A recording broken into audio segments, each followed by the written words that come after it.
When people come to the ashram, when they come full-time or they come to do certain sadhanas,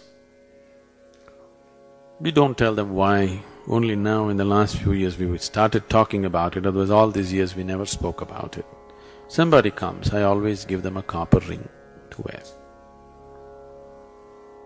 They cannot remove it, must always be there on their finger, on their left hand, ring finger. Why this is, when they do very intense sadhanas, you know what's a samadhi? Samadhi means sama and di. Sama means equanimous, di means buddhi, equanimous state of intellect. When intellect becomes equanimous, there is no duality. When there is no duality, when you don't know which is me and which is you, now your life energies do not know where to be, so they may go anywhere. So the point of contact with the body becomes less and less. It can be brought down to a point where your point of contact with the body is just one-pointed. When somebody becomes one-pointed contact, we say 𝓈𝒶𝓐𝒻𝑒 samadhi. If a person is in this state, if I just do this, he will leave the body for good. Even a pinprick is enough.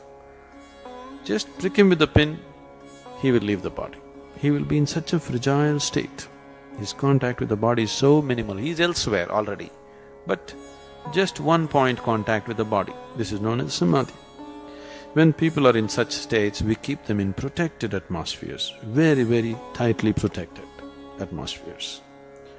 Nobody is allowed to go there except a few people who are prepared for such situations. But when we do certain work, one of the things was the consecration of 𝒃𝓃𝑒𝒸𝓈𝒃𝓃𝑒𝒹. We were required to be, people who were involved were required to be in such states of samadhi, but at the same time they were required to be intensely active, which is very risky.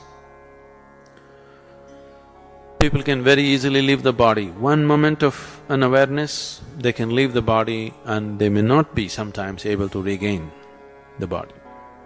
So certain precautions were taken, everything was done, but when it was coming to a close, certain situations happened which we had to face in so many ways. And I had always set my life in such a way, once the lingam consecration is over, I will leave. I had planned my life that way, everything was settled that way, all preparations were made for me to leave. But because of certain situations, certain changes that happened in the situation, we made efforts to recover the body.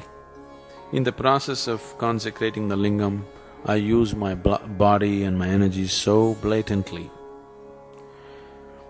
Those who have seen me before, or if you see my pictures, you will see in just about 8 to 9 months, I aged almost 25 to 30 years. You will see my pictures, in 8 months' time, I have aged almost 25–30 years. Because we used the system so blatantly. Because I never planned to live beyond that, I had my body completely ruined by the time I finished the consecration. You should see my medical reports, my blood work and other CAT scans and other things. Every day doctors were, diagnosing me with some bizarre disease which is no way to recover or something like that. I have not been through any treatment. In the last 4 years, we have been working on the system. Today it's much better. Accordingly, my activity is increasing.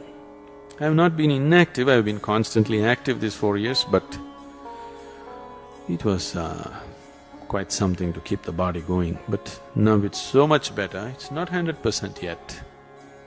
Still on some kind of support system, but it is so much better, it's recovered. So metal, if you have metal on your body, you will not leave the body accidentally. So that's why the ring is always put on people who are doing intense sadhanas. Unknowingly they may leave the body. So people were afraid that I will leave and they put a shackle on me.